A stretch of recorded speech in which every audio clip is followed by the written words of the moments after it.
好，来，乡亲啊，继续来讲高铁，讲要延到宜兰。那呢，宜兰的高铁站要设伫咧倒位呢？交通部看甲伊的地点是大溪乡的四城站。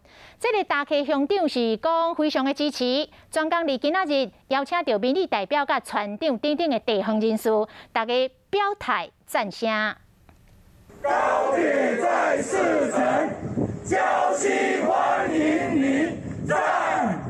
大溪在地乡亲做伙伫话，希望讲这个高铁宜兰站设伫四城，全力支持中央最终选址的一个决议，袂使搁拖落，一定要赶紧。咱要来左右，咱的专家的设定，所以专业的支持。咱中央的决定，就是阮所有的心声。